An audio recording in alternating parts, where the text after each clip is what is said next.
A ver,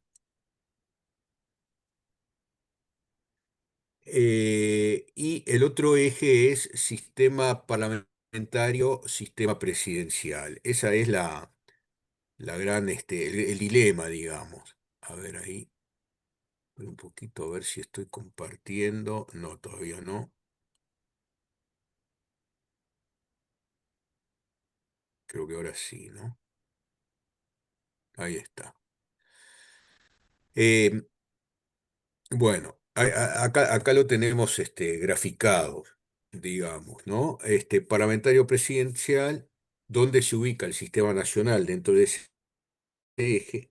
Y por otro lado, democracia representativa, democracia directa. Bueno, sobre esto último, pensar en una democracia directa acá o en cualquier país del mundo es utópico, es prácticamente imposible porque no es concebible que cada decisión, por poco importante que sea, por mínima que sea, entonces requiere una especie de plebiscito donde todo el mundo opina, ¿no? Esto, a ver, a ver si ahí logro, ahí está, ahí quedó más grande, me parece. Este, entonces, lo que sí tenemos son algunos institutos de democracia directa en torno a la toma de decisiones en temas trascendentes. Lo primero que tenemos allí, como gran elemento, lo primero que tenemos allí es los plebiscitos en materia constitucional. Lo hemos dicho antes, lo reiteramos ahora, no hay reforma constitucional sin un plebiscito en el que participan los ciudadanos. Entonces, bueno, ahí tenemos un primer instituto de democracia directa de particular trascendencia. Y después tenemos algún otro más, por ejemplo, el referéndum contra las leyes, o sea, la posibilidad de dejar sin efecto una ley que aprobó el Parlamento, la iniciativa popular en materia legislativa, que hay que no confundirla con el procedimiento de iniciativa popular, artículo 330, para cambiar la Constitución, artículo 331, primer literal. Y después lo otro es parlamentario presidencial, o sea, a ver, acá tenemos dos modelos, ¿no? El modelo de un sistema parlamentario, el modelo típico es el sistema inglés. Allí lo que hay es un jefe de Estado, que es el rey, que cumple un papel simbólico prácticamente, me parece que ya hemos conversado sobre esto, y luego un jefe de gobierno, que es el primer ministro, el presidente del gobierno en el caso de España, el primer ministro en la mayoría de los países que tienen un sistema de este tipo, y la responsabilidad del primer ministro y de su gabinete frente al Parlamento. Entonces el Parlamento puede optar por sustituir al gobierno, por decir que no conforma a la política que se lleva a cabo, y entonces esto significa una movilización, porque ahí el primer ministro se tiene que ir, y bueno, y se tiene que ir, ¿no? Tiene que renunciar, entre comillas, en realidad lo están echando, ¿no? Por discrepancias en torno a la política llevada a cabo, ¿no? Bien, entonces, visto esto, ¿dónde se ubica nuestro sistema en torno a esto? Porque no es tan sencillo, ¿no? En primer lugar, tenemos dos artículos. El antecedente es la Constitución de 1934, pero los hemos mantenido, de muy difícil aplicación, por otra parte, de muy difícil aplicación, pero bueno, son las normas que tenemos, 147 y 148. Por allí esto determina una especie de sección que se titula de las relaciones entre los poderes de gobierno. A ver, ciento, bueno, y esto vamos a mencionarlo ahora, 47, de las relaciones entre el Poder Legislativo y el Poder Ejecutivo, sección octava de la Constitución. Y dentro de esta sección están los dos artículos, sí, digo bien, los dos artículos que les he mencionado. Entonces, son institutos de cuño parlamentario, ¿no? Esto cuando se quiso implantar, se estaba siguiendo ese modelo, son institutos de cuño parlamentario, pero que en la práctica no han funcionado y hay motivos para pensar que es muy difícil que entren a funcionar. Em, Acá tengo arriba, la reunión se está transcribiendo, aceptar. Bueno, yo acepto, total, acepté.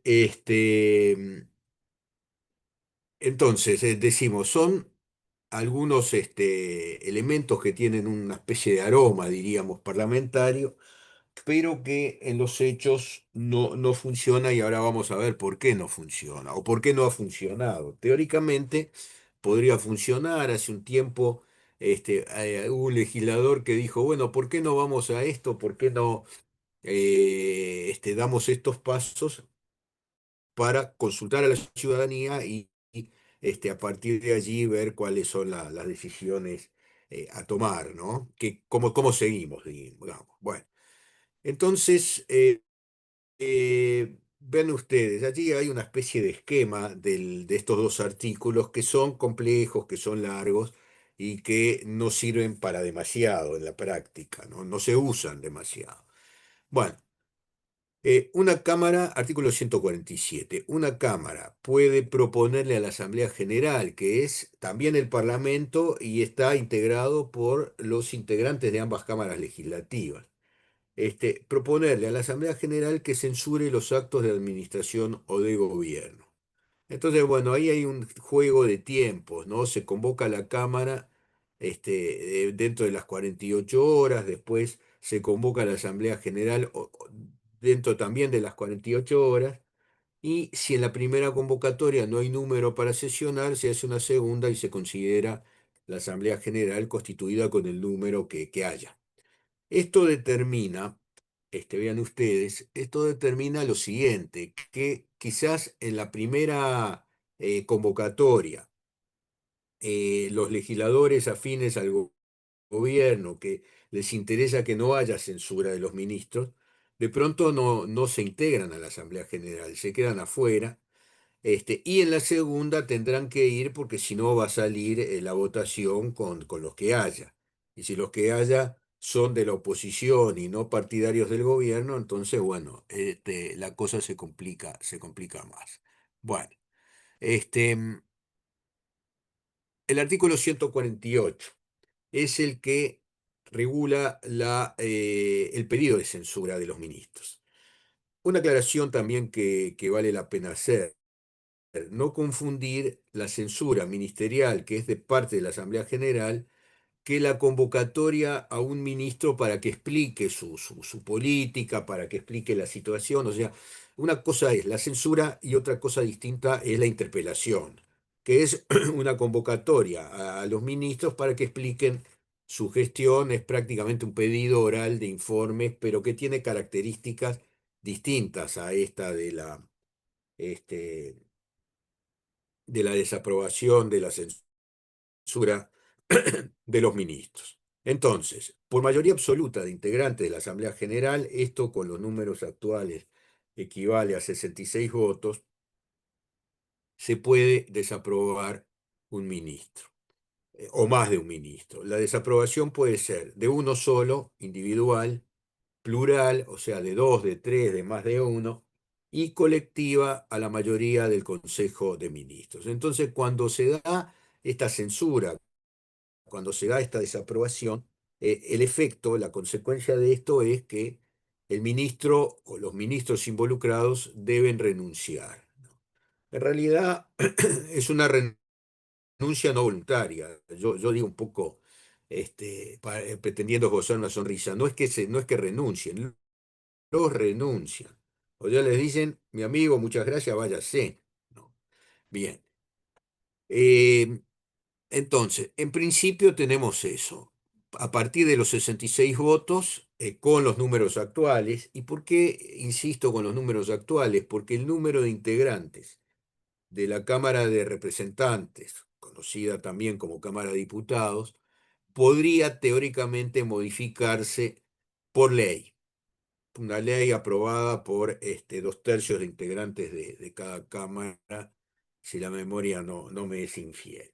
Entonces, los 99 diputados que están previstos constitucionalmente podrían ser más o menos si la ley modificara esto, ¿no? Si fueran menos, se pueden reducir, pero sin nunca ultrapasar el límite o la cota, o como le queramos llamar, de dos diputados por departamento.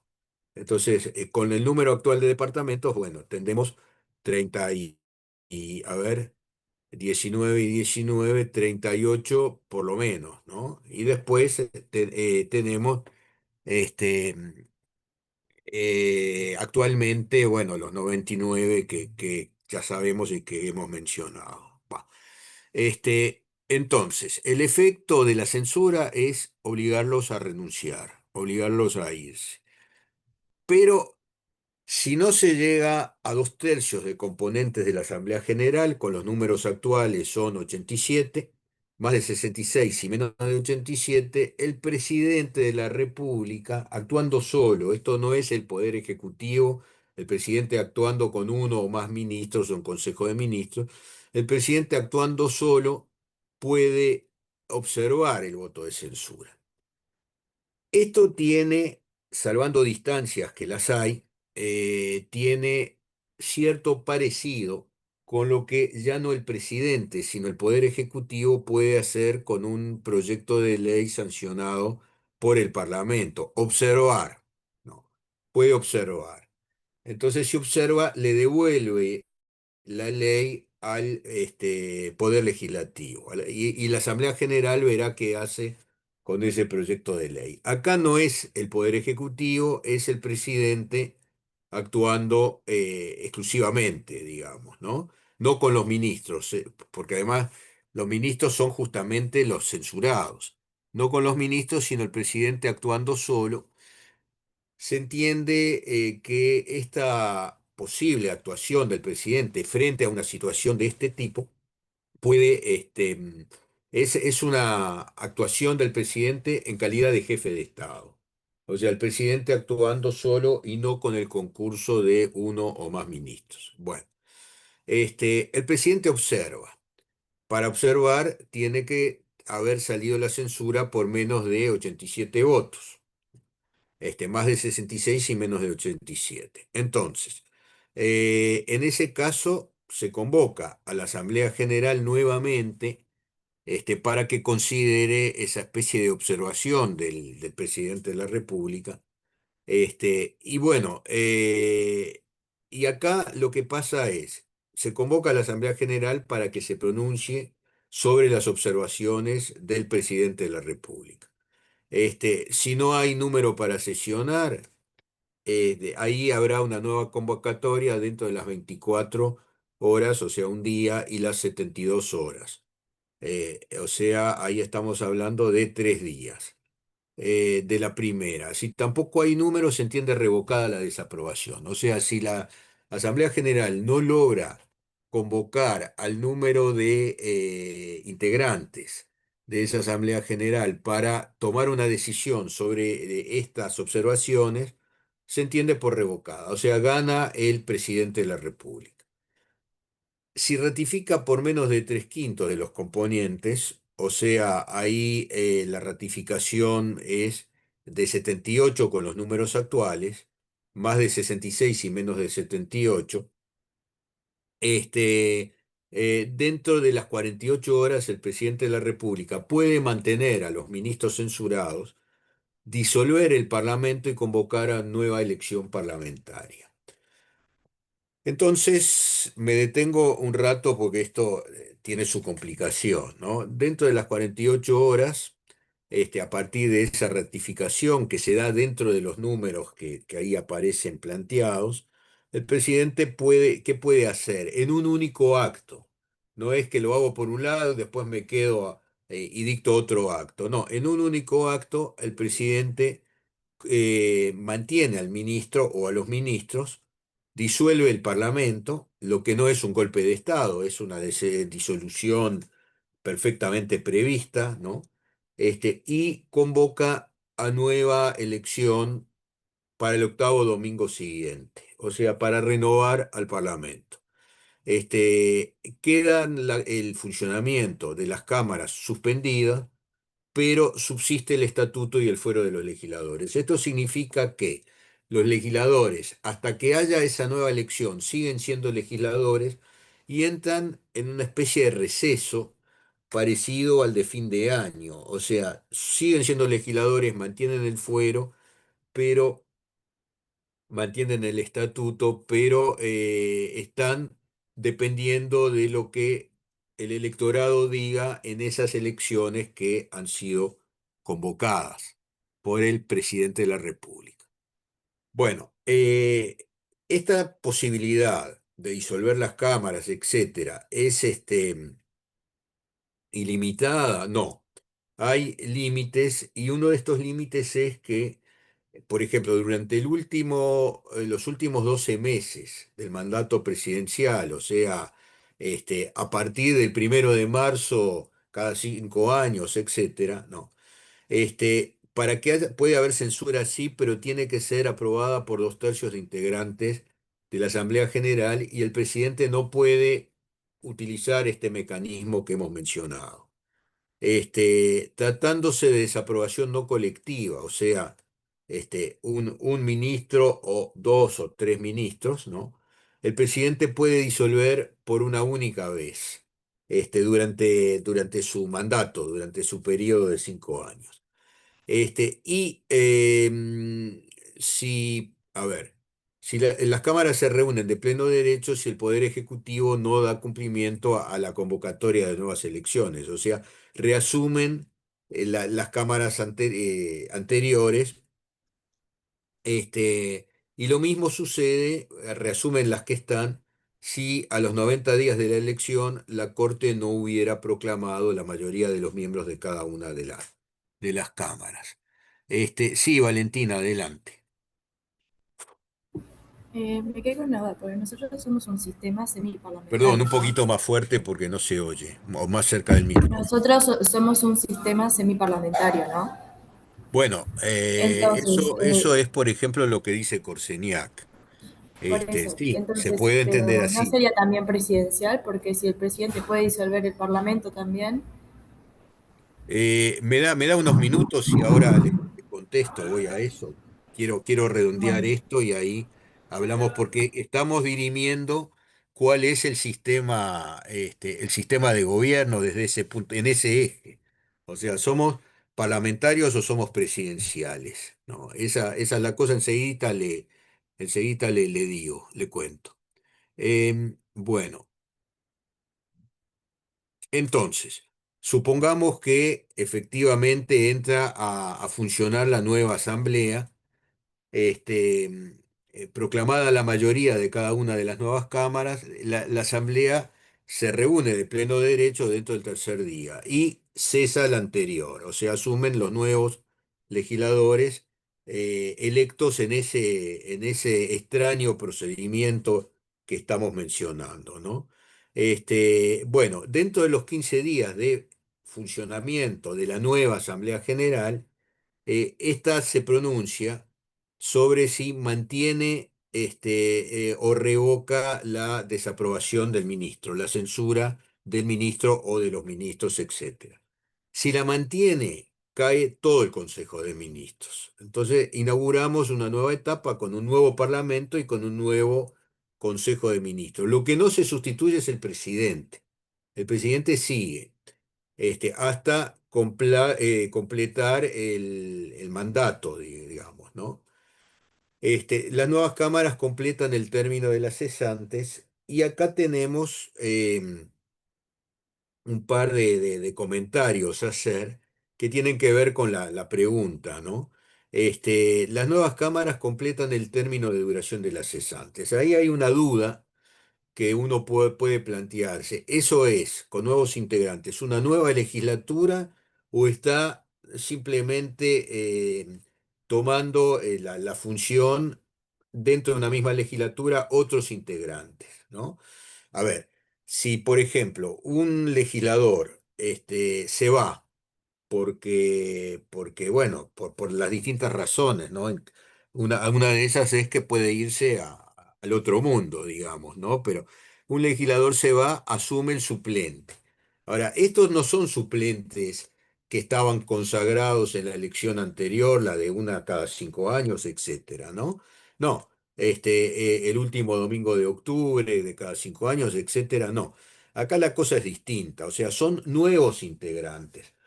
¿Podrán repetirse los anteriores? Sí, la respuesta es afirmativa. Podrían repetirse los anteriores si están en las nuevas listas, porque se va a elegir un nuevo parlamento en función de las listas que se presenten. Pero podrá ser así o podrá ser de otra manera. Este, y después planteo allí, después seguimos con el comentario, las razones para prever que este mecanismo tan complicado y tan alambicado no funcione.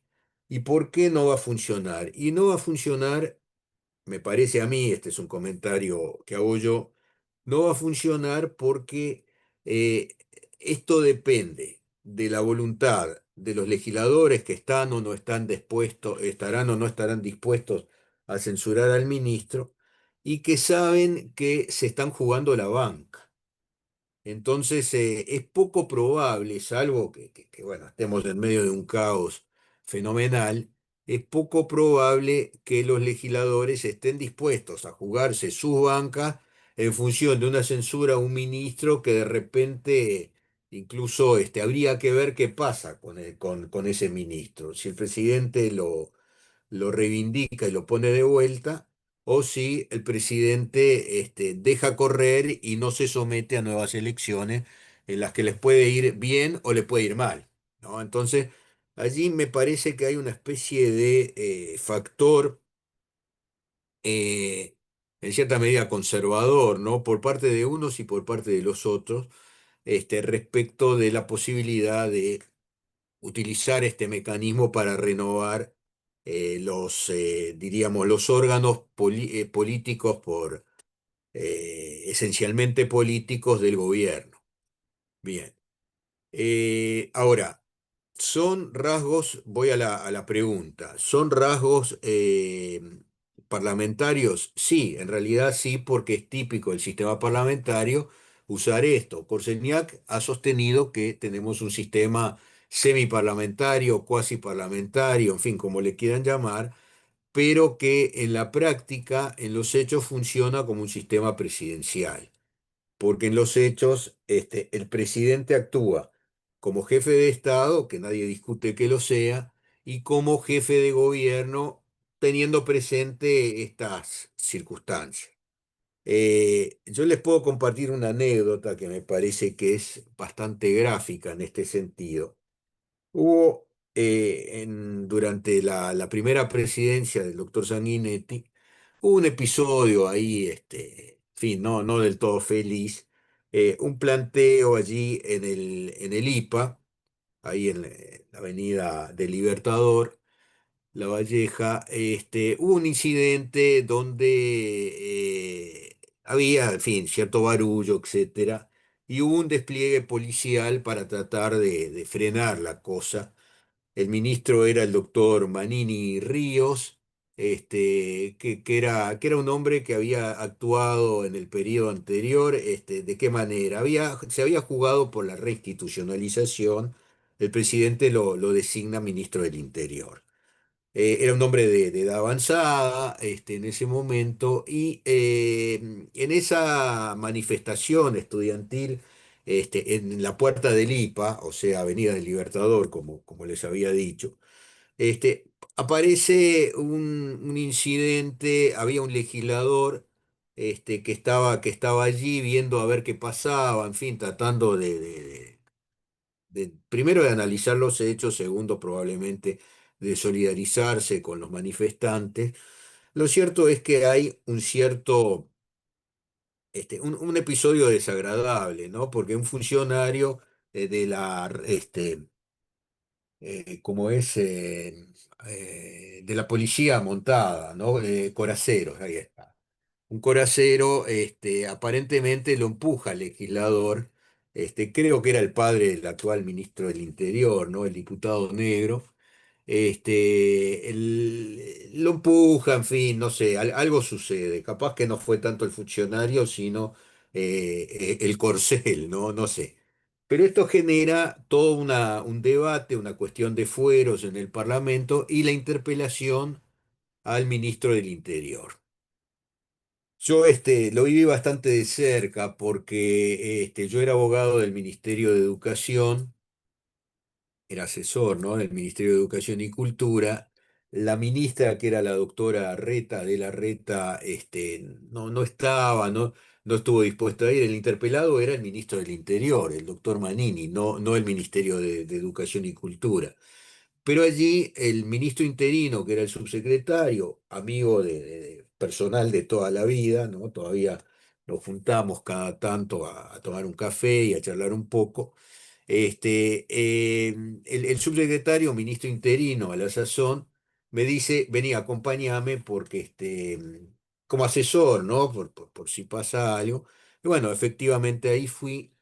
El presidente de la Cámara, con quien tuvimos estudio en ese momento, también viejo amigo, lamentablemente fallecido hace unos cuantos años, aparece allí un funcionario, un conserje, y me dice el presidente si usted es el subsecretario interino.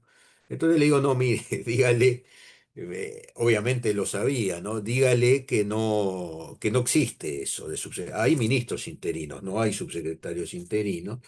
Y me dice, bueno, entonces dice que se tiene que ir, ¿no? Porque me habían llevado, me senté por 15 segundos en una banca, y legítimamente además, y le digo, bueno, dígale que muchas gracias porque me salvé de una interpelación que duró 24 horas, ¿no? Toda la noche siguieron los legisladores y eso, me fui a casa, seguí un poco lo que estaba pasando y después apagué la radio, la televisión, no me acuerdo qué televisión había, ¿no? Pero, y me fui a descansar, mañana será otro día, ¿no? A la mañana siguiente, el ministro del Interior se había retirado. A la mañana siguiente vuelve el ministro con esta noticia. Miren, hablé con el presidente de la República y me dijo que si ustedes quieren que el ministro se vaya, que era una práctica cuando había una especie no de voto de censura, una desaprobación allí de una de las cámaras, muchas veces por delicadeza el ministro renunciaba, ¿no? No, no me quieren, me voy. Me voy de motu propio, digamos. Bueno, entonces dice, el presidente dijo que si ustedes quieren que se sustituya al ministro, tendrán que utilizar los mecanismos de los artículos 147 y 148. O sea, utilizar la censura. Y entonces ahí se verá y él está dispuesto a llevar las cosas hasta las últimas consecuencias. Bueno, quedó en eso, silencio, preocupación, porque institucionalmente era un lío, aunque no fuera un golpe de Estado ni nada parecido, pero era un problema.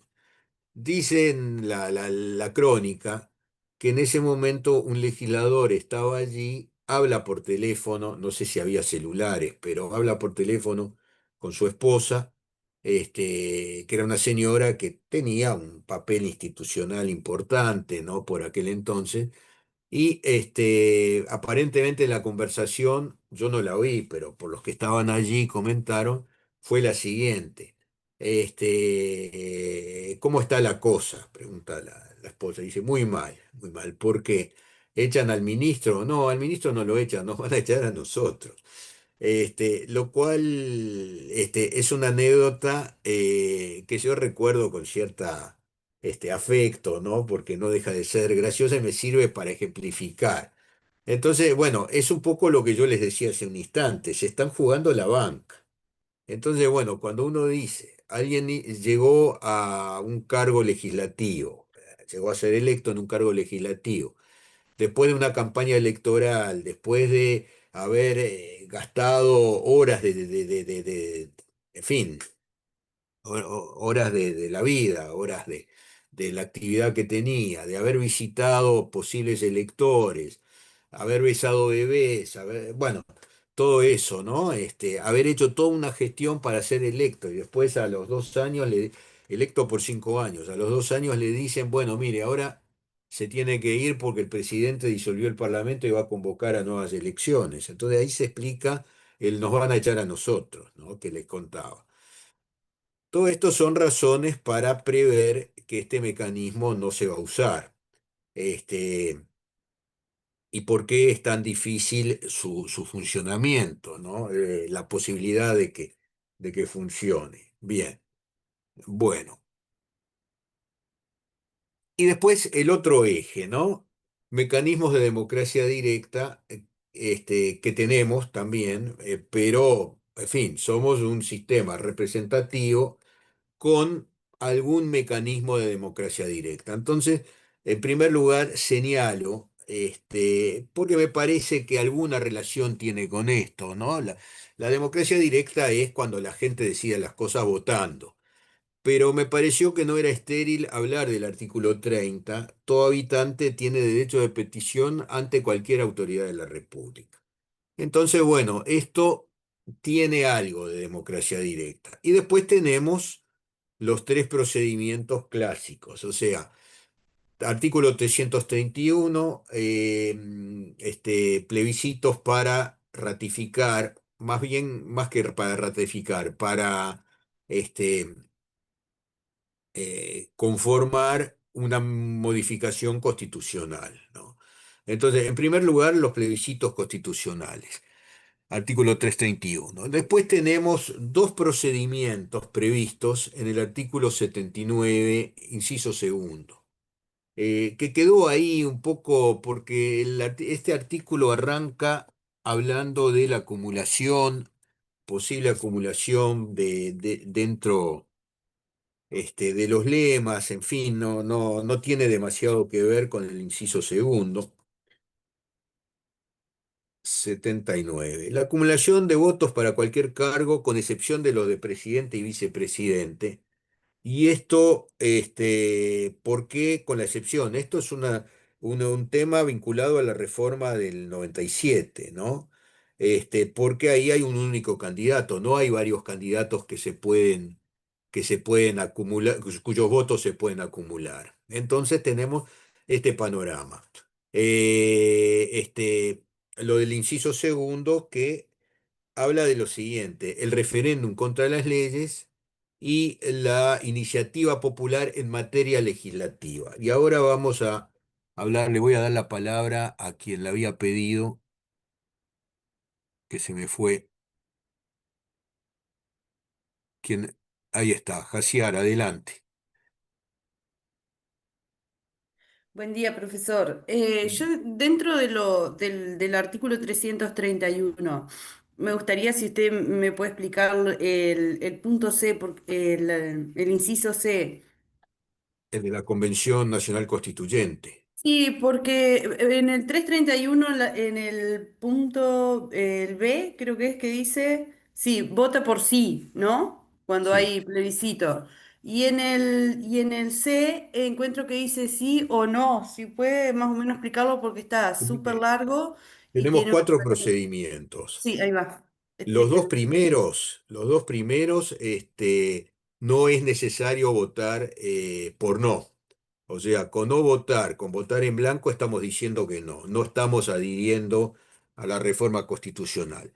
Los dos últimos, el tercero, eh, es, digamos, un remedio de la reforma de 1912 que previó la convención, pero después se sacó después y se reimplantó, o sea, se sacó en 1918 y se volvió a implantar en 1942, ¿no? Este, en el 34 había alguna cosa, pero no esto de la convención. En el 42 volvió la convención al derecho. Ahora, no se usó nunca. Y yo no sé, yo creo que lo comenté cuando hablamos de mecanismos de reforma, pero encantado de volver sobre el tema. No se usó nunca a partir de 1942. Sí se usó para modificar la Constitución del 30 y caer en la del 18. Y caer, bueno, no es la mejor expresión, pero digamos, adoptar la del 18, ¿no? Eso sí, pero después quedó ahí, en el olvido, hasta que en el 42 reaparece, pero no se usó nunca. Y yo tengo alguna presunción de por qué no se usó nunca, porque hay que elegir el doble del número de legisladores para integrar esa convención, porque porque puede pasar lo que pasó en Chile, por ejemplo, cuando se intentó cambiar a principios del gobierno del presidente anterior, ¿no? Se intentó cambiar la constitución y ahí, bueno, se juntaron los que tenían interés y entonces muchas veces había algún grupo especial, grupo de presión, de presión o de posición respecto de determinados temas. Nosotros tuvimos, miren, tuvimos una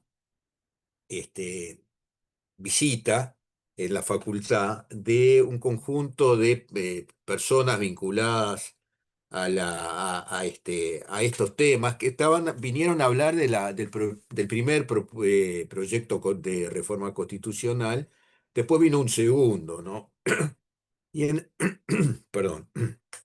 Y en este primer proyecto se consagraba un poco el interés de determinados grupos, ¿no? Por ejemplo, los grupos indígenas que pretendían que se les diera un tratamiento especial.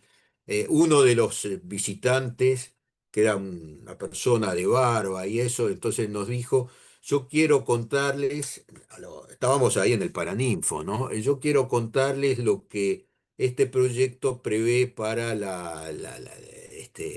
los grupos, las agrupaciones, la población LGBT, no sé si no me estoy comiendo una letra, LGBT uno más, que dijo que yo integro, ¿no?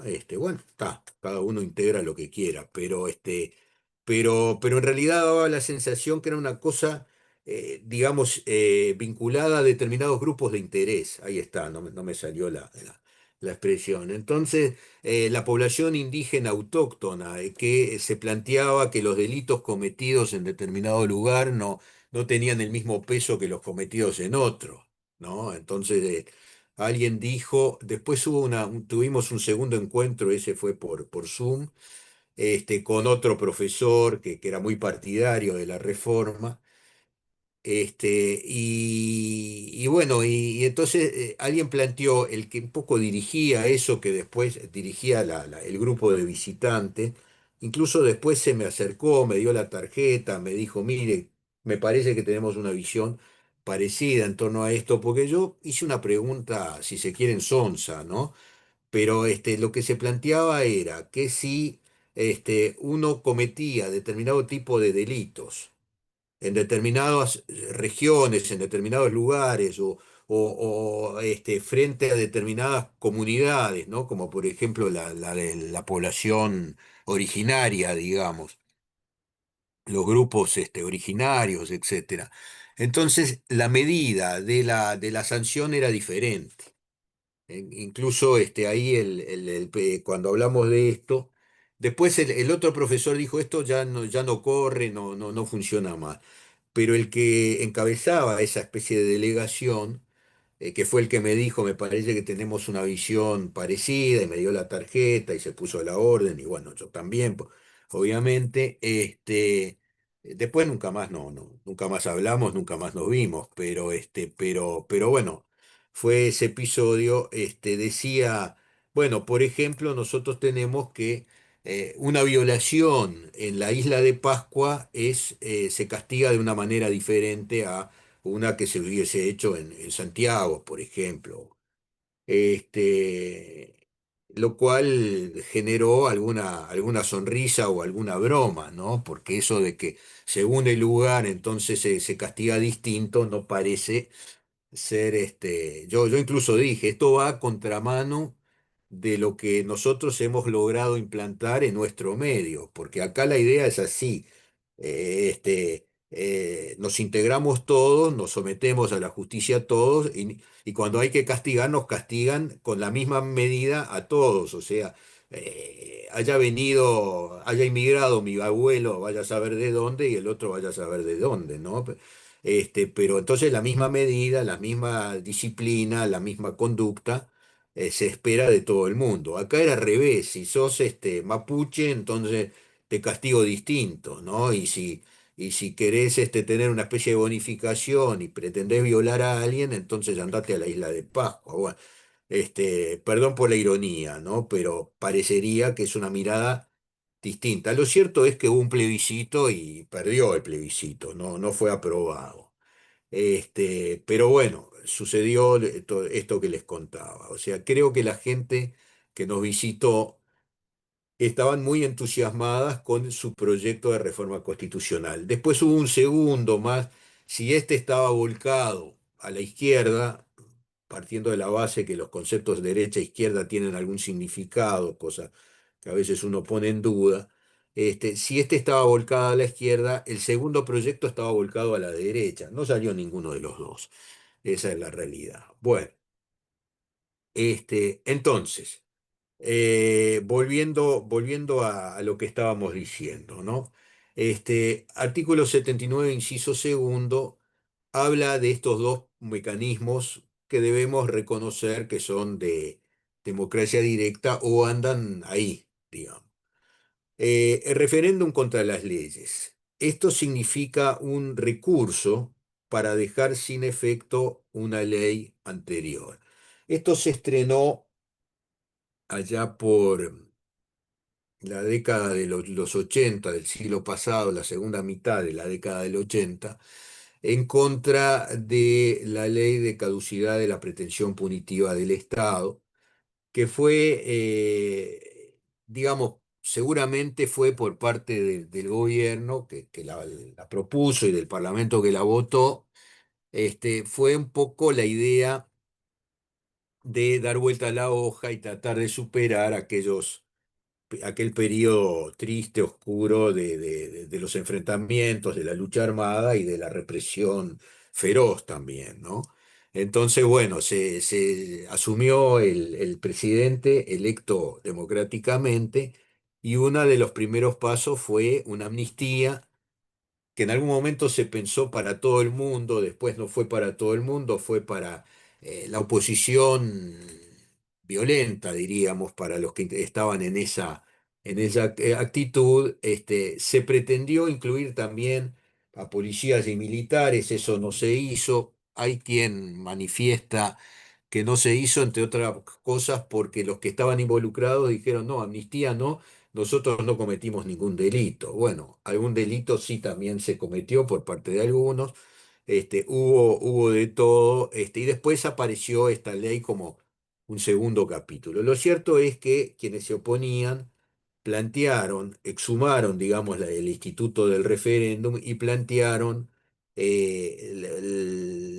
un referéndum en contra de esa ley, que no prosperó, ¿no? Ahora, ¿qué es lo que dice el artículo 79, inciso segundo?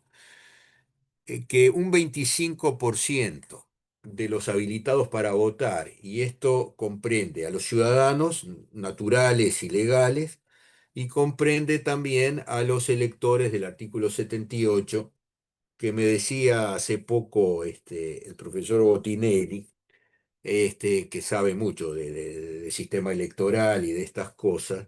Me decía en una conversación, larga conversación telefónica que tuvimos, porque lo estábamos invitando para un evento, y bueno, y ahí nos acordamos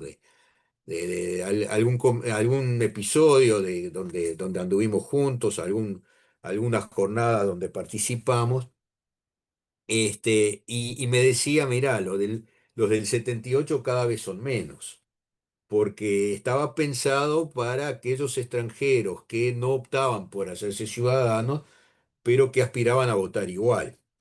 Y esto en algún momento fueron, no sé, 800, 700. El asunto era, como lo dijimos en su oportunidad, básicamente preservarlos del riesgo de pérdida de la ciudadanía o de la nacionalidad del país de origen. O sea que el país de origen podría ser Italia, podría ser España, por ejemplo.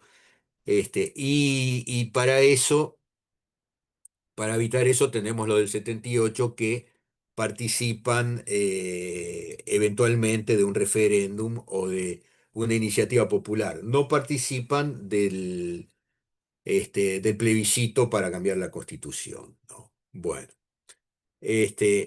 entonces esperen un poquito, déjenme ver, organizarme las ideas. Bueno, entonces el referéndum es para dejar sin efecto una ley. Acá, justamente en ese primer caso, primer ejemplo que yo les comentaba, se discutió cuáles serían el efecto, porque había dos corrientes. Una que decía, esto equivale a una derogación. Entonces, si sale aprobado el referéndum, cosa que no sucedió en ese caso, y entonces equivale a una derogación, entonces los efectos son de acá para adelante, lo cual implicaría que los efectos cumplidos ya quedaron cumplidos. Y el perdón, digamos, que se hizo, ahí también hay una pequeña discusión, si esto equivalía, si la ley era una amnistía o era otra cosa, ¿no? Entonces allí también hubo debates, hubo intercambios en torno a esto. Pero vuelvo al primero, el referéndum supone derogación de la ley, entonces los efectos son de acá para adelante, ex nunc, para utilizar un latinazgo, o se retrotraen al primer momento. Y ahí eh, da la sensación que los que estaban a favor de la ley se inclinaban por decir los efectos son de acá para allá, de manera que los perdonados ya quedaron perdonados, y los que estaban en la línea opuesta, este, diciendo esto se retrotrae al primer momento en que la ley se aprobó, esa ley que se quedó sin efecto. Digo, lo que me parece claro es que los que votan en contra habrían aspirado a que la ley no existiera nunca, pero hay que ver primero el primer planteo, cuántos son los que votan en contra de la ley. Ya les cuento, en ese caso, que fue el primer episodio donde se manejó este instituto, el instituto del referéndum, en definitiva, no prosperó, ¿no? Incluso hoy por hoy, después hubo una modificación legislativa y en el debate público también está esto, ¿no? Los que dicen, bueno, pero la ciudadanía ratificó la ley, estuvo de acuerdo con la ley por mayoría y resulta que después se aprueba una ley que dice lo contrario. Bueno, en fin. Este, entonces, el 25 puede interponer, y interponer significa, de acuerdo con la ley que ha regulado esto, que ahora vamos a comentarla, significa que terminamos otra vez en las urnas para ver si estamos de acuerdo con la ley o la queremos dejar sin efecto. Ahora, acá ya les digo, hay dos posiciones. Los que dicen equivale a una anulación, entonces me voy hasta al primer momento, o equivale a una derogación, entonces los efectos cumplidos ya están cumplidos. Bueno, entonces se excluyen las leyes que establezcan tributos, y se excluyen los actos de iniciativa privativa del Poder Ejecutivo. Estos son intocables, digamos, no se pueden dejar sin efecto por el referéndum contra las leyes.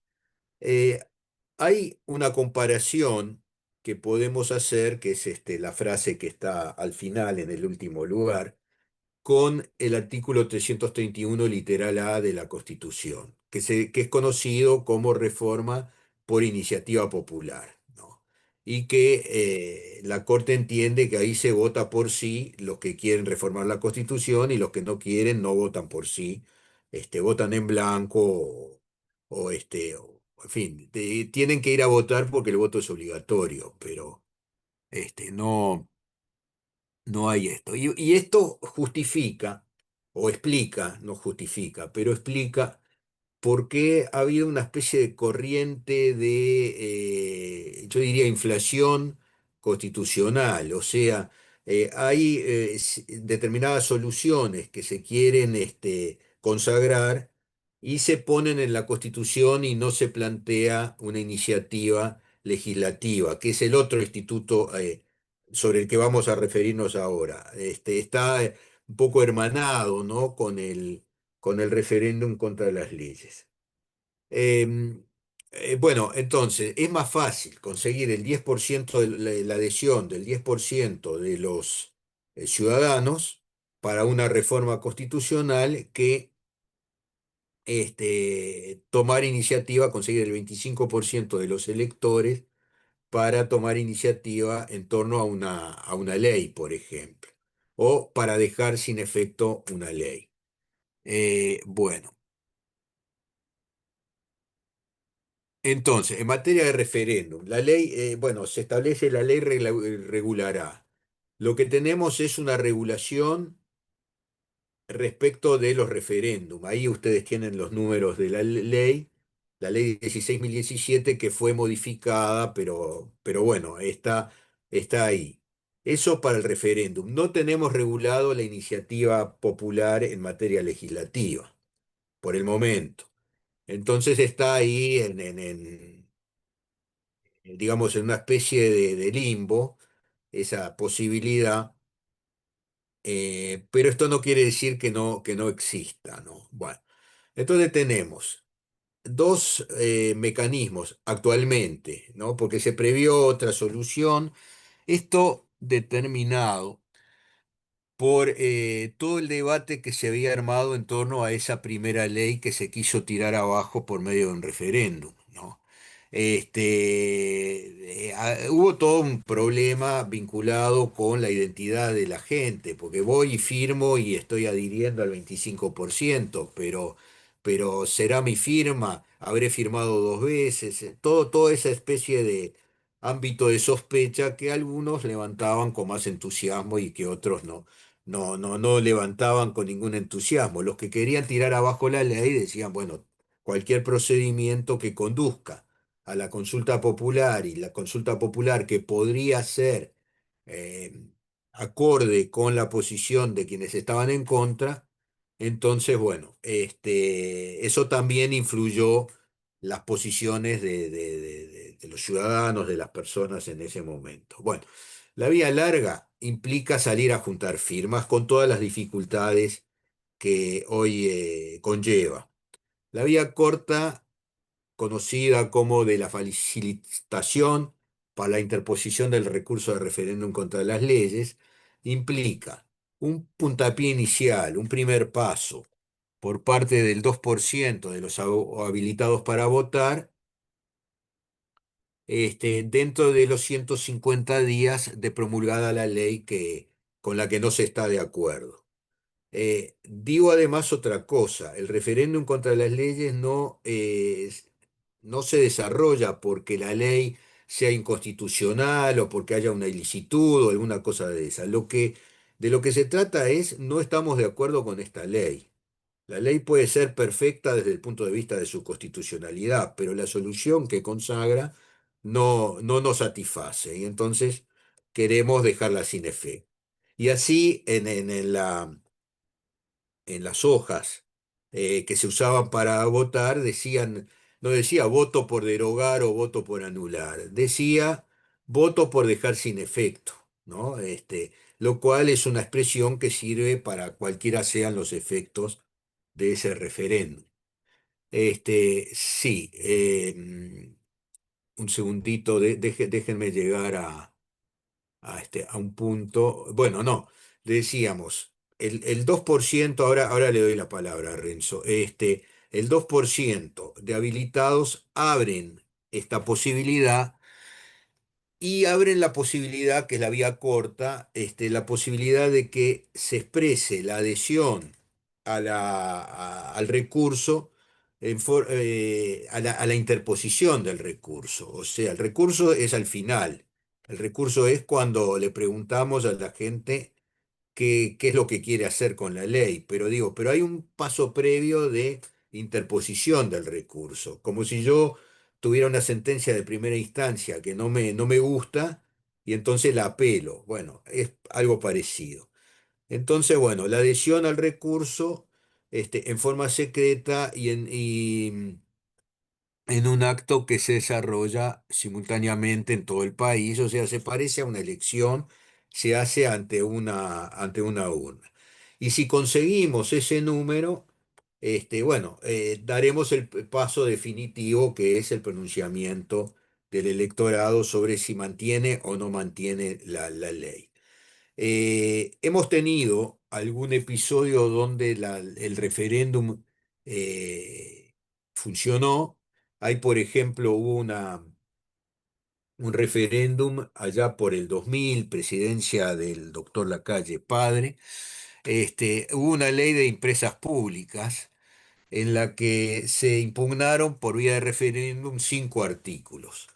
De los 5, yo personalmente creo que el más importante, el que más ruido hacía, digamos, era uno que habilitaba la posibilidad de tener un socio privado, una empresa mixta en torno a Antel.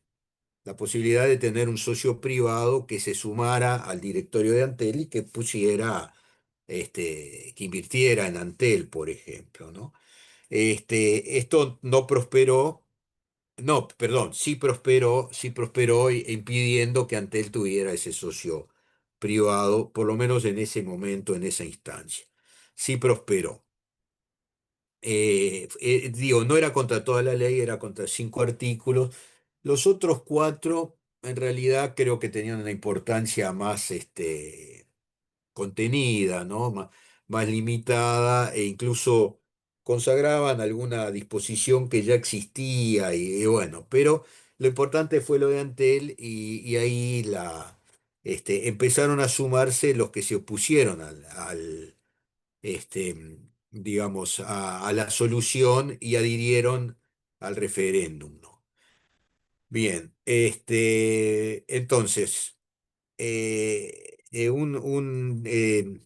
una especie de adhesión en forma secreta dentro de los 45 días. Si ese no cae en domingo, se trasladará para el domingo siguiente. Eso es lo que marca la ley. Bueno, o sea, ¿qué tenemos? Tenemos un procedimiento en varias etapas. El primero, juntar el 2%. El segundo, llegar al 25%, lo que puede ser en una urna. O puede ser saliendo a juntar firmas. Y el tercero, el referéndum propiamente dicho, o sea, la consulta a los electores sobre si quieren mantener la ley o quieren tirarla abajo. Bueno, eh, acá está, ustedes tienen allí el artículo 37, el artículo 47. Bueno, sí, me habían pedido la palabra, adelante, ahora sí,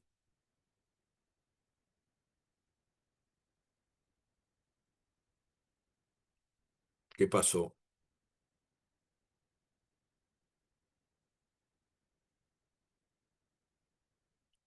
Bueno, seguimos. Bueno, esto que digo, lo del artículo 79 fue una incorporación en la reforma del 67.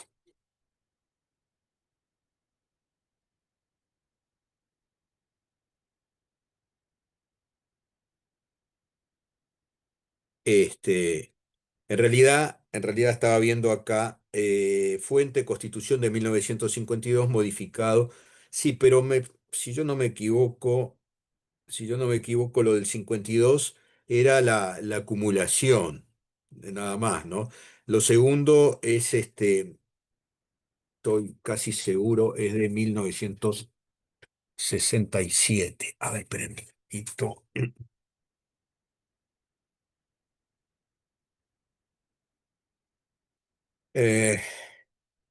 79.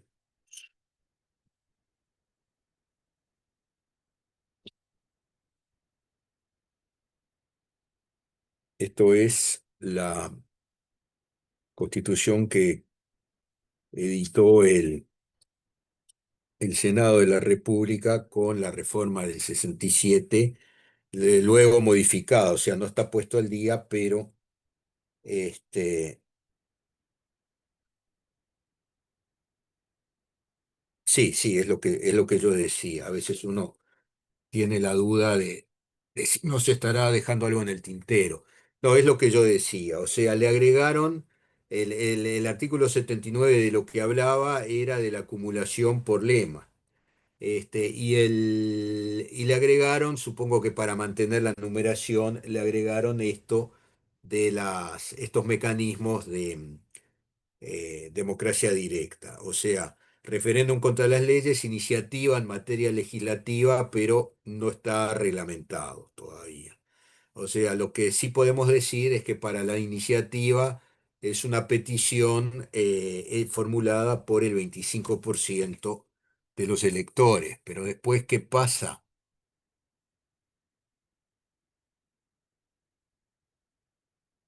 Seguro, el segundo inciso. Después, ¿qué pasa?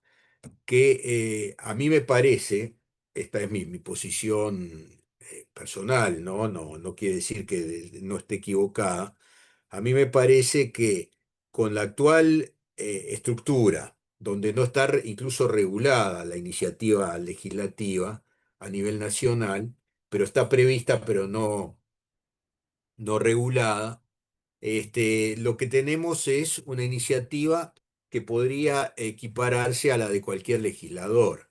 O sea, el legislador tiene iniciativa, presenta el proyecto. Ahora, se va a analizar probablemente en la Cámara donde se presentó el proyecto, pero esa Cámara puede rechazar el proyecto o puede modificar el proyecto, o puede simplemente dejar que el proyecto duerma el sueño de los justos, ¿no? Y no hacer nada con el proyecto. Entonces, esto que pasa con los legisladores, yo tengo la impresión que también podría pasar con la iniciativa esta del 25%, o sea, hacer un esfuerzo tremendo para juntar el 25% de adhesiones en una iniciativa y después que quede ahí archivado, ¿no? Ese es un poco el problema que tiene esto. Quizás algún día la ley apruebe la iniciativa popular en materia legislativa y bueno, y veremos qué diría la ley. Teníamos previsto también en el artículo 304 el referéndum contra los decretos de las juntas departamentales. O sea, esto es anterior al artículo 79, esto viene de antes y conlleva, digamos, un mecanismo también de democracia directa, pero a nivel de las decisiones de estos órganos legislativos que son las juntas departamentales, una en cada departamento. Bueno. También se prevé la iniciativa popular en materia de gobierno departamental, también en el 304, y este, a ver, 305, ¿qué, qué dice el 305?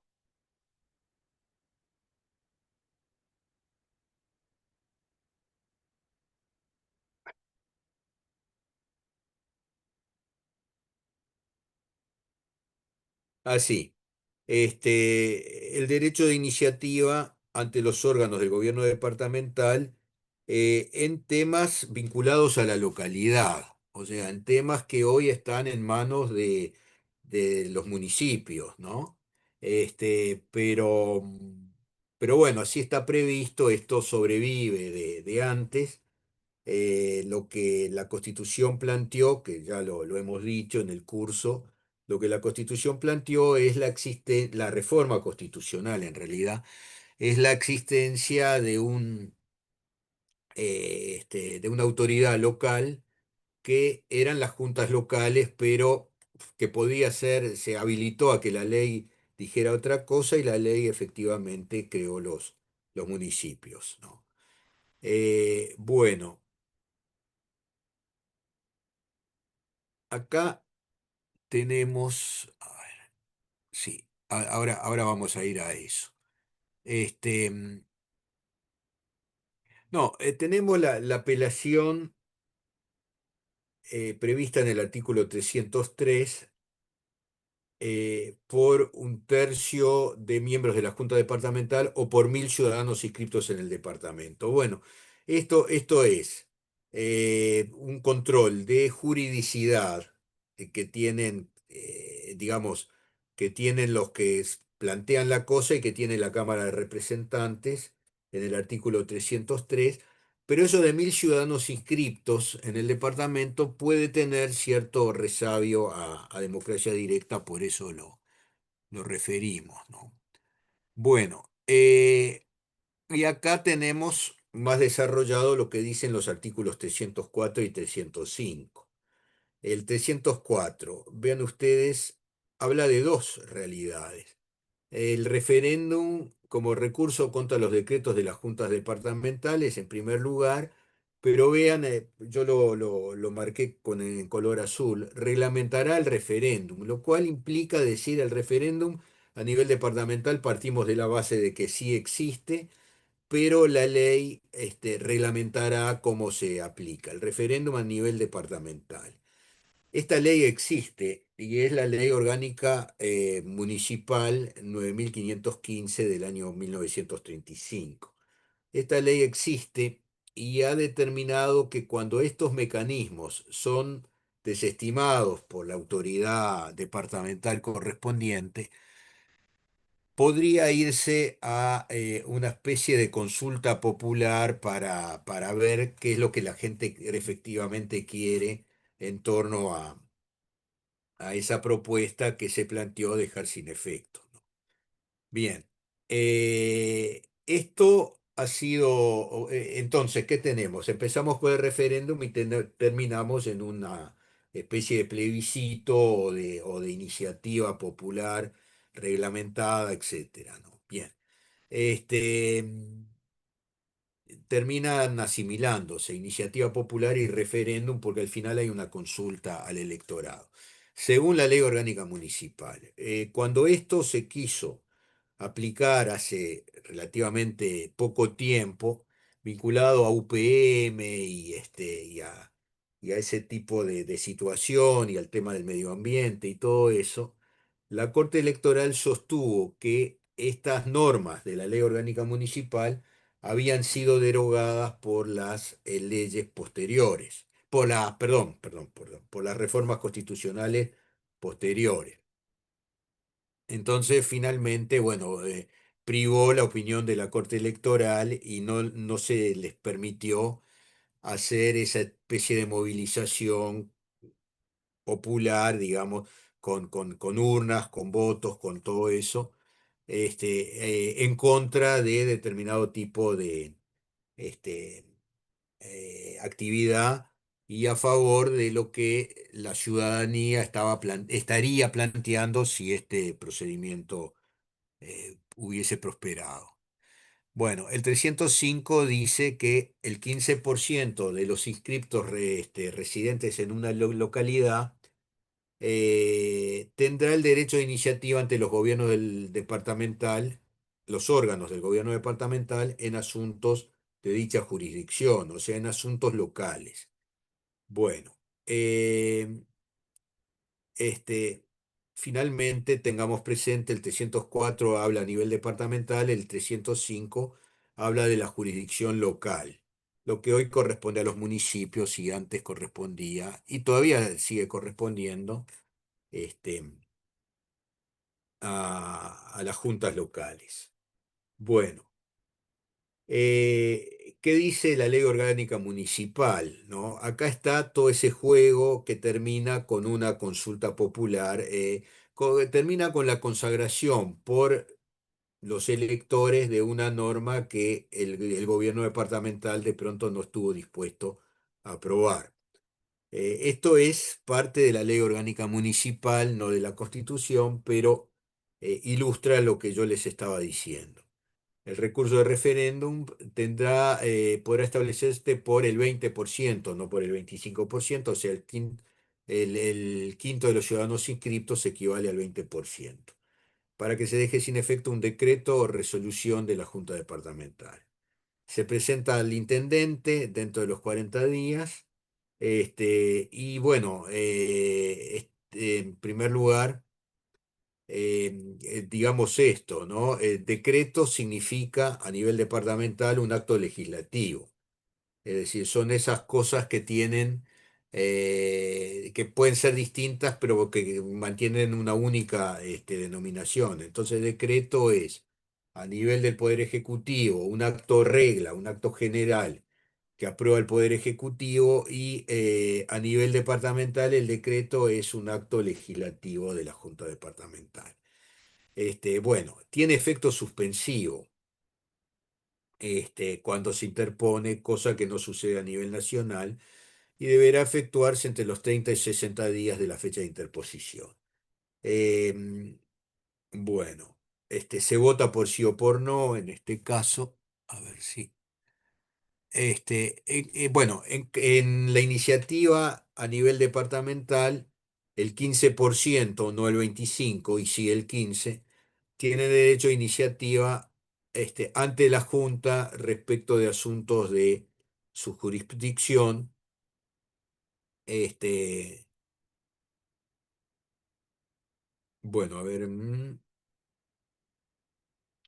Bueno, lo mismo sucede, artículo 79, cuando uno le plantea a la Junta la iniciativa para que apruebe eh, un nuevo decreto departamental, digamos.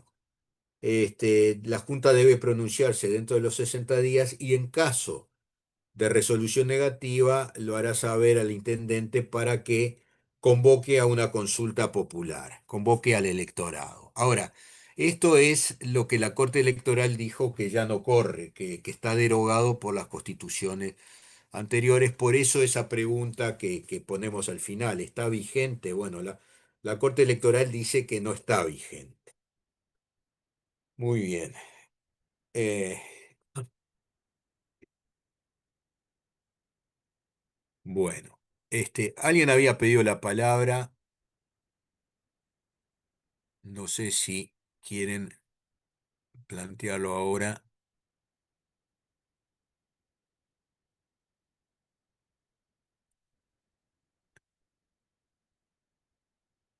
Claro, los decretos departamentales, estaba mirando el chat de Maximiliano. Los decretos departamentales con fuerza de ley en su jurisdicción, SIC, ¿no? Cito textualmente, son susceptibles de ser declarados inconstitucionales por la Suprema Corte de Justicia.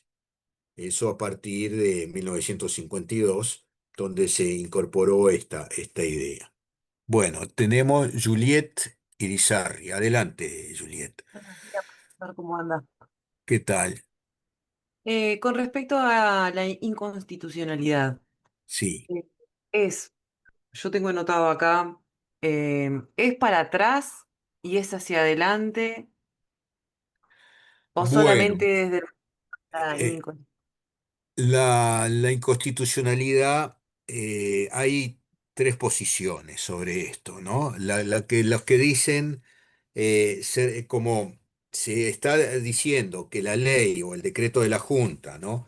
Son inconstitucionales, ahí hay una falla de tipo, hay una ilicitud, podríamos decir, y por tanto podemos interpretar, podemos entender que esto se retrotrae al momento en que la ley ha sido aprobada, digamos, con matices, porque de repente, esa ley declarada inconstitucional, la declaración de inconstitucionalidad supone que hay que pagarle determinados salarios, por ejemplo, determinadas prestaciones al que consiguió la declaración de inconstitucionalidad, en una acción de inconstitucionalidad, por ejemplo. Entonces, si esto fuera así, hay una línea argumental que dice, me voy al primer momento.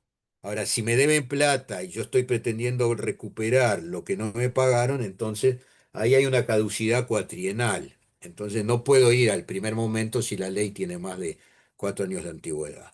Pero primera posición, no, me voy para atrás porque esta ley inconstitucional es ilícita en definitiva, según manifestó la Suprema Corte de Justicia.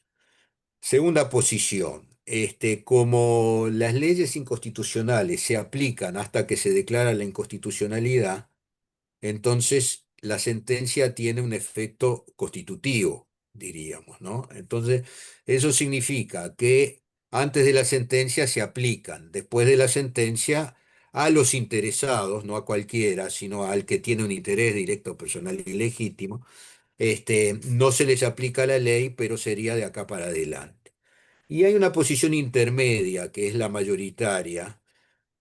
Incluso alguna vez los ministros de la Corte han dicho, han debatido, ¿no? Si se le da o no se le da, a partir de qué momento se tiene efectos la declaración de inconstitucionalidad, que es sostener, se retrotrae, pero se retrotrae al momento en que el interesado planteó el problema de inconstitucionalidad. O sea, un camino intermedio que es el que más ha sido seguido, ¿no? Pero hay para todos los gustos en esta materia, ¿no? De manera que, no sé, creo que con esto respondo. Y otra pregunta, profe. Por ejemplo, yo hago el proceso de inconstitucionalidad en la ciudad de Paysandú, en la Junta de Paysandú. Sí. Ahora, me voy a Salto. ¿Lo tengo que hacer en Salto también? ¿O eso tiene No, a validez? ver, el problema es usted no lo hace ni en Paysandú ni en El Salto, lo hace en Montevideo, que es donde está ubicada la Suprema Corte de Justicia, que es la que tiene el monopolio, la que puede declarar la inconstitucionalidad de una ley. Cuando usted supongamos, ¿no?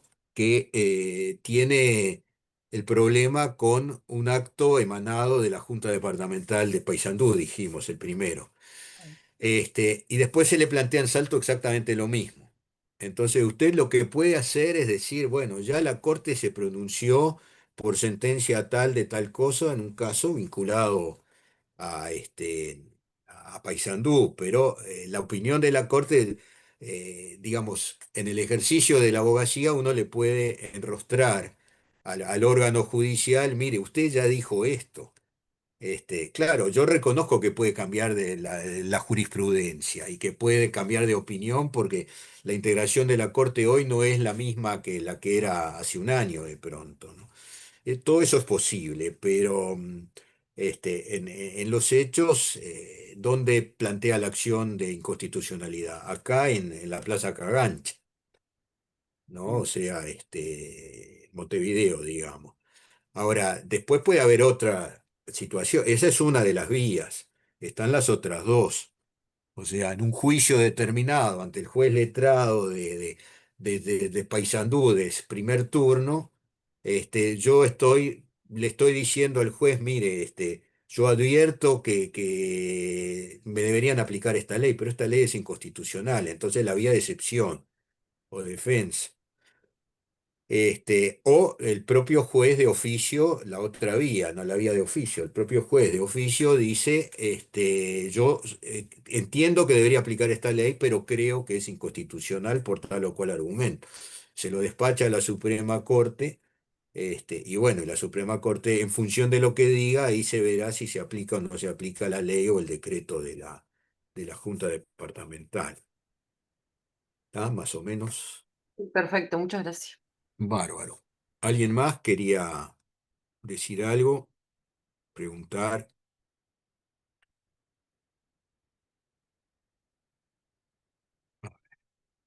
No aparentemente. Bien. Bueno, lo que vimos fue el sistema de gobierno nacional. Este, un poco para redondear y concluir, ¿qué podemos decir? Podemos decir que nuestro sistema tiene algún rasgo de parlamentarismo, ¿no? En ese sentido, el doctor Corseñá, que es o ha sido, digamos, entusiasta en ese sentido, ha ha dicho que tenemos un sistema neoparlamentario, cuasi parlamentario, lo cual hay argumentos para sostenerlo. También se puede decir lo otro. Yo no sé si lo conté en una clase, quizás haya sido en esta, entonces me estoy repitiendo, pero estábamos en un evento que había organizado la Corte Electoral y hablábamos por orden alfabético. Entonces yo como soy la S, fui el último que habló. Una cosa que dije fue, este sistema que tiene algún aspecto, algún rasgo parlamentario, pero que funciona como un sistema presidencial, y Corseniak estaba, y me dice, eso lo dicen los politólogos. Y le digo, bueno, yo no, le contesté, ¿no? Yo no soy politólogo, pero en realidad es lo que sucede, ¿no? O sea, a veces es interesante ver lo que dicen las normas y ver cómo se aplican las normas, y no siempre hay una gran comunión entre ambas soluciones, ¿no? Bueno, eh, estoy viendo la hora porque, ¿qué pasa? Después de hablar una hora y pico sin parar, uno empieza a sentir la fatiga, ¿no? Y sobre todo en un día frío como el de hoy, que te aplasta un poco. Bueno, son 9:23. Podemos avanzar un poquito con el tema siguiente, poder legislar. Bueno, no, esperen un poquito. Podemos hacer otra cosa, ¿no? Hablar. A ver, tengo acá la agenda.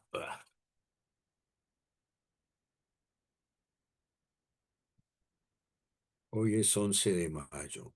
Mm,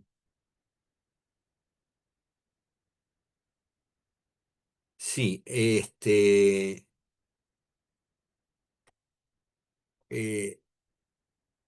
no, tenemos fijado, estaba pensando en el parcial. El parcial es el miércoles, ¿no es cierto? Va a ser en forma virtual, o sea, va a ser en EVA. Traten de aprenderse cómo se dialoga con EVA, porque yo no lo he aprendido todavía. Felizmente, hay gente que colabora con uno y que nos ayuda, ¿no? Bueno, temas, teoría de la Constitución, o sea, qué son las normas, qué es la Constitución, cómo se ubica, el tema de la pirámide normativa, defensa de la Constitución, que es esto que de lo que acabamos de conversar, o sea, cómo la defensa que yo digo tiene tres bases. Una, la del propio sistema político, que establece mecanismos de control, establece frenos y contrapesos, como dicen los angloparlantes, que garantizan que la Constitución se respete y se mantenga en función de lo que consagra. Eso, por un lado. Por otro lado, la defensa penal del sistema constitucional. O sea, que si se pretende modificar violentamente, entonces allí será considerado norma programática que tenemos en el 330, en el artículo 330. Será el que pretenda cambiar las cosas a la fuerza, estará cometiendo un delito. No se establece la pena por parte de este artículo que le recordaba, no se establece la pena, pero se proclama que el legislador debería tipificar esto como delito, este, porque así está planteado.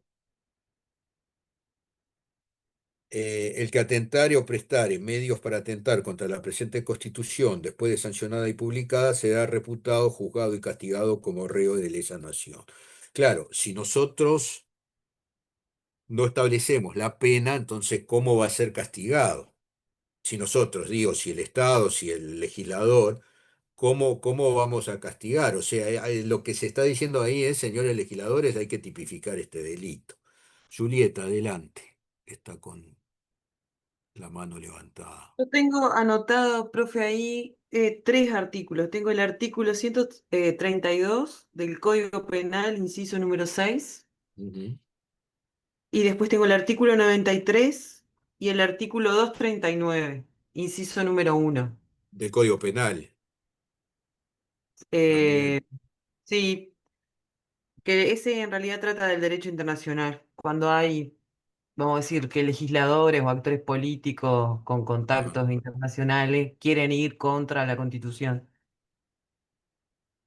Bueno, estuvimos bueno, de mirando cualquier anoche. manera, la norma constitucional que tenemos es la que acabo de citar, la 330. Lo otro es, pueden ser tratados, pueden ser leyes. El Código Penal es una ley, ¿no? Ujú. Pero bueno, en cumplimiento de esto que de alguna manera el constituyente le encomienda al legislador y al Poder Judicial también, ¿no? Sobre esa base, bueno, ahí la legislación avanza, ¿no? Hay que tener dos dispositivos entonces, uno para el Zoom y otro para la prueba. En realidad, muchos Zoom no vamos a tener. Yo creo que es la misma computadora, la misma notebook que va a servir para las dos cosas. O sea, buen día, acá estamos, y después lo otro, se meten en EVA y responden las preguntas que son. Acá lo que armamos es lo siguiente: tenemos 8 temas con 4 opciones verdaderas, falsas cada una.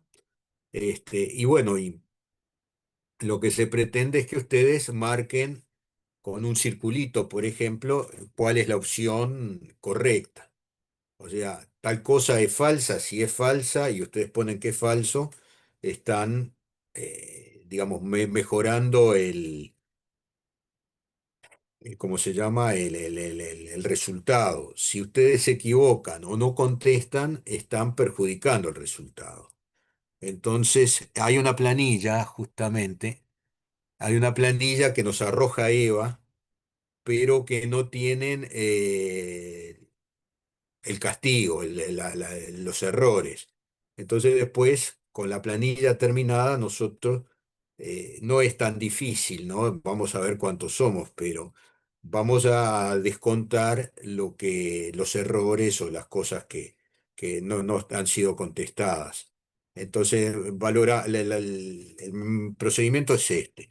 Valoramos con un punto los aciertos, reducimos en medio punto los errores y después eso lo traducimos a una escala del 1 al 6, que es lo que nos han consagrado últimamente por parte de la superioridad, digamos, ¿no? Para condecir con lo que son el uso en materia de calificación en otros países, en otros lados, ¿no? Después le vamos a dar las notas, sí, sí, claro. Sí, sí, una vez que esté corregido, vamos a proporcionarles las notas. De cualquier manera, tengan presente de que esto se juega en la prueba final, que esa es presencial, etcétera, ¿no? O sea, esto es un primer encuentro con el mecanismo, con el procedimiento, con la materia. O sea, creo que es útil en esa medida. O sea, a ustedes les permite decir, bueno, la prueba final va a ser de estas características también. ¿Está? Bien. Em, Sería unidad uno 2 y 3. No, sería en realidad las unidades 1 y 2.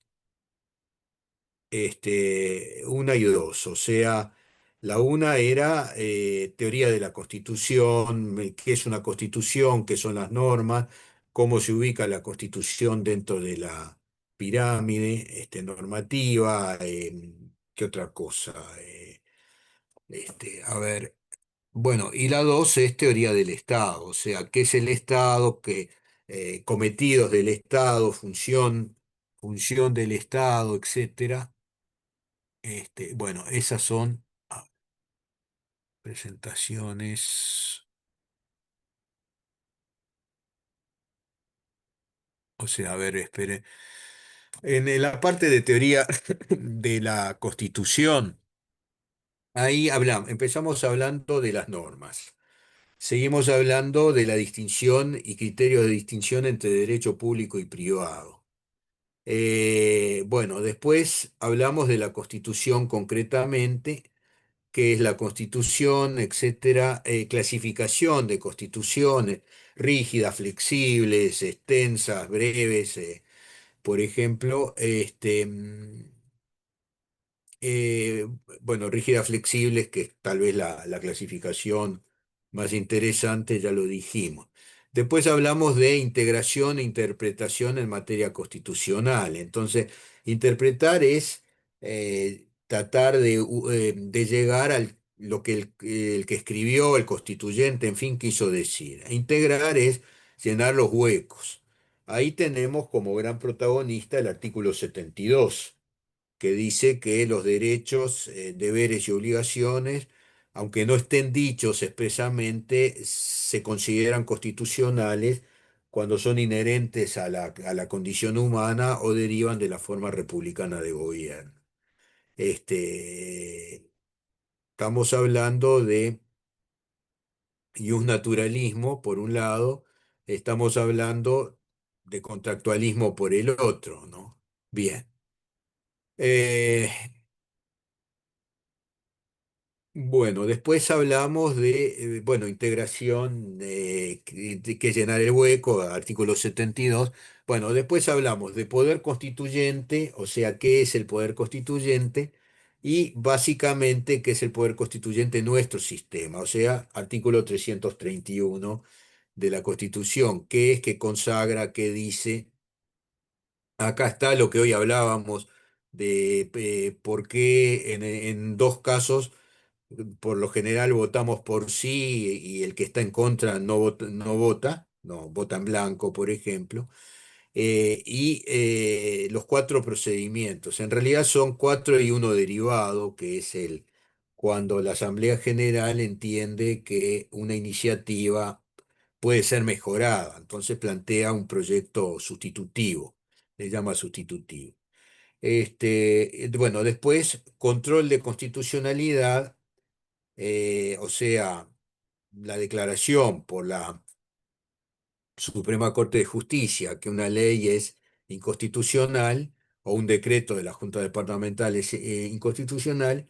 Y por último, en esta parte, por último, ¿qué pasa con cuando hay una ruptura del orden institucional, del orden constitucional? ¿Qué pasa con las normas que se dictan y cómo hacemos para, digamos, hacer,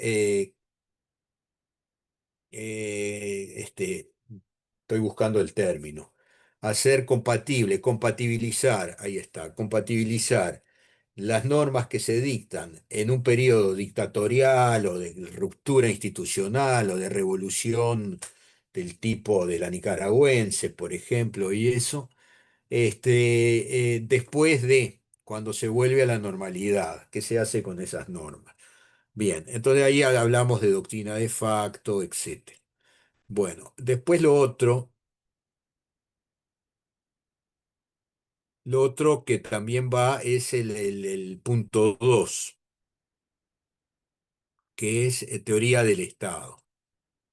Entonces acá tenemos qué es el Estado, concepto del Estado, elementos del Estado, o sea, población, territorio y poder estatal, a veces caracterizado, por ejemplo, el poder estatal tiene en determinados tramos, en determinadas circunstancias, se ejerce con la nota de la soberanía, o sea, el poder máximo, quién es el que más manda. Entonces hablamos de soberanía también. Después hablamos de estructura del Estado, o sea, estructura es descentralización desde el punto de vista territorial, entonces allí hablamos de estados unitarios y estados federales. Hablamos de confederación también, que es una asociación de estados independientes, soberanos, pero bueno. Hablamos de teoría del órgano y de sistemas orgánicos. A ver, a ver.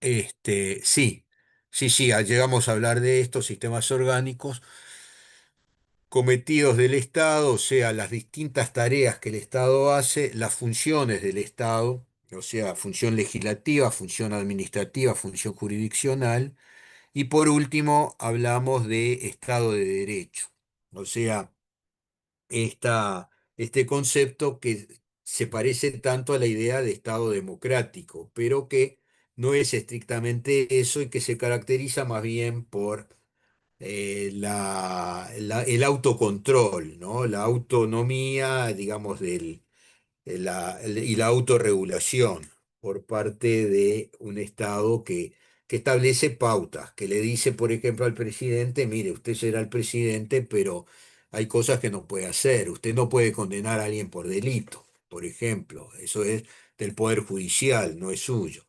Bueno.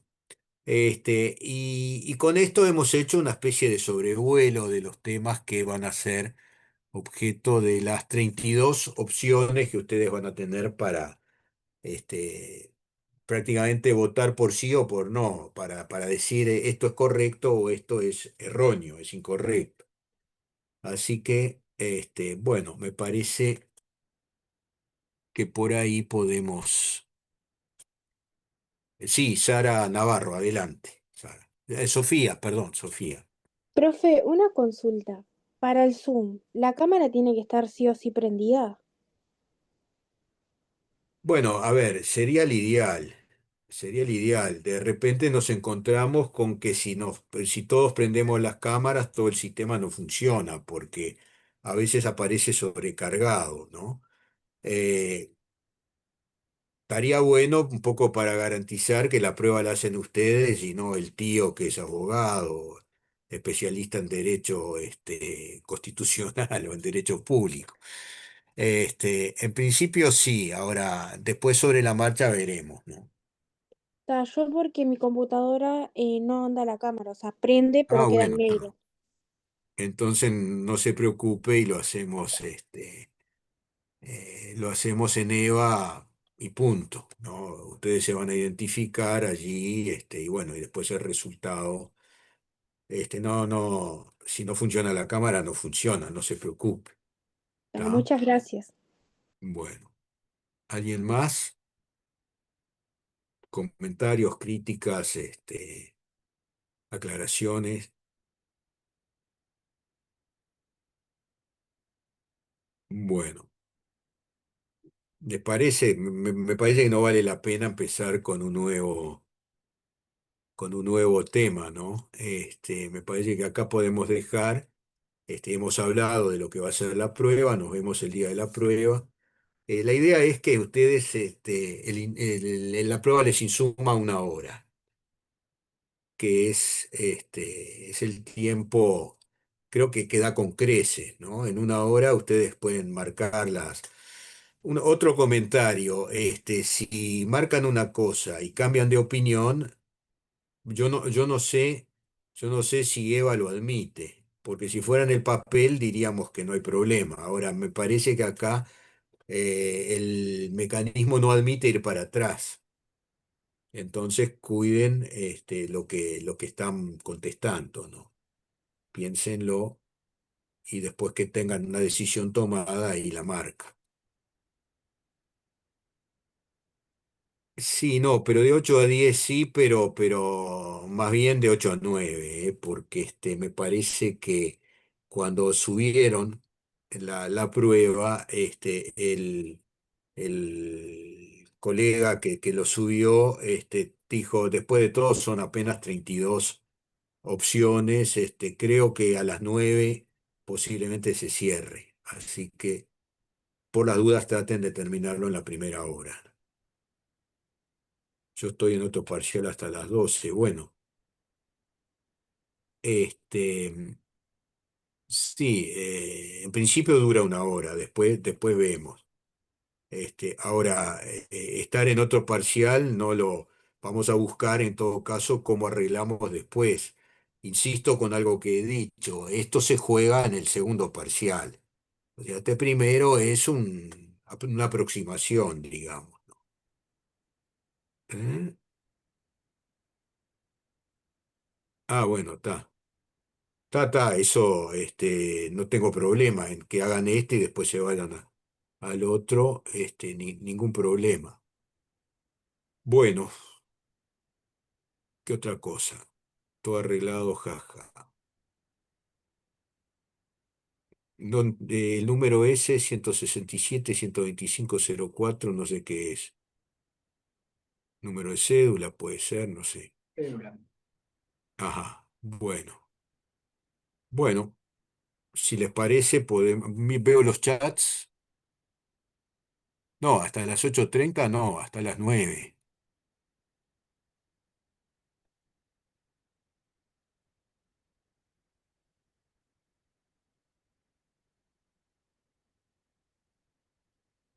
Sí, esto acá estaba viendo.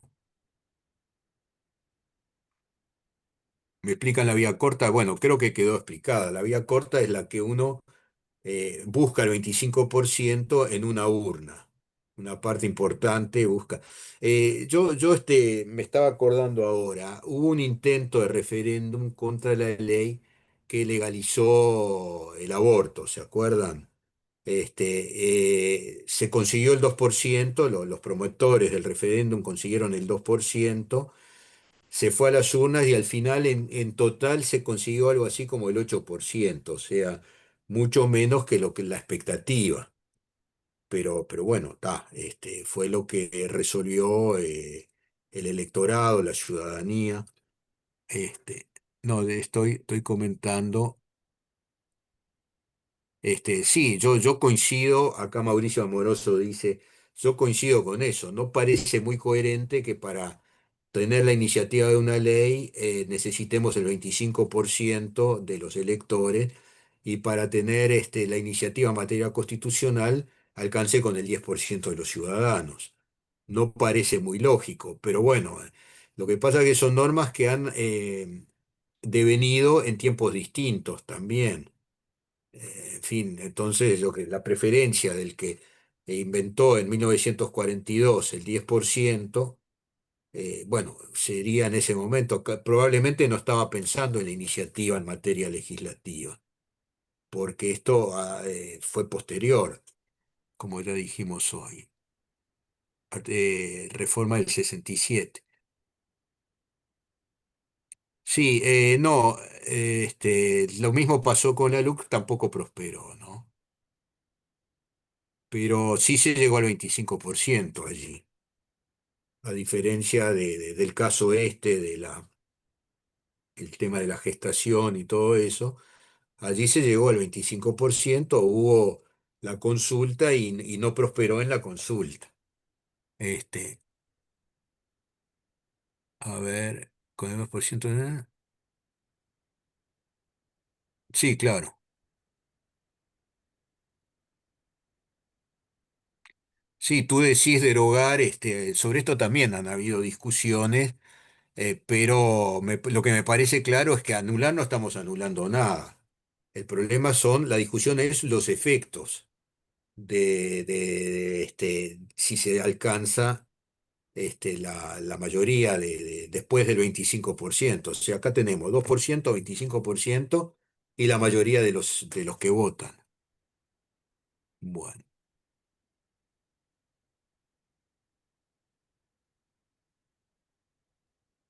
sí, acá Alieno Olivera es la pregunta que me han hecho oralmente. También unirnos a Zoom, si es posible, sí, si no es posible, si ustedes tienen una sola computadora y tienen que hacer las dos cosas, no lo van a poder hacer, o sea, se dedicarán a Eva y después, teniendo presente que Eva, salvo que hayan cambiado las cosas, no admite la marcha atrás, ¿no?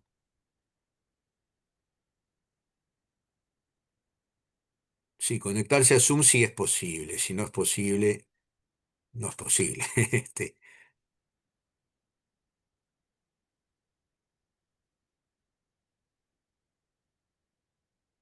Bueno,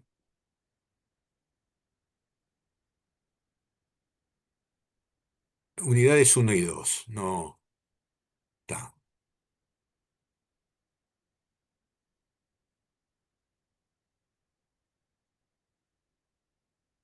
Está. Bueno, sí, esto no es de 8 a 10, me parece, sería de 8 a 9, ¿no? Para hacer la prueba. Ojo con eso, ¿no?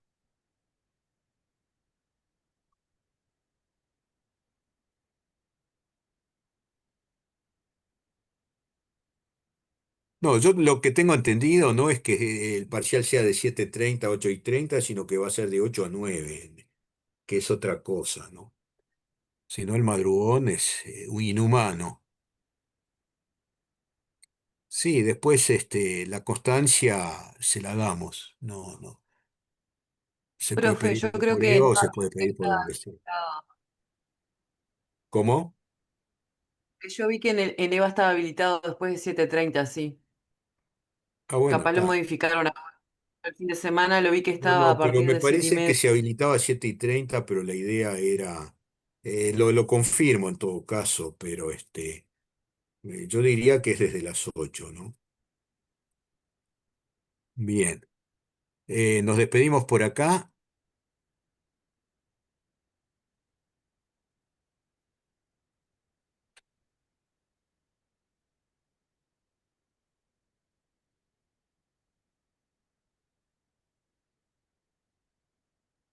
Bueno,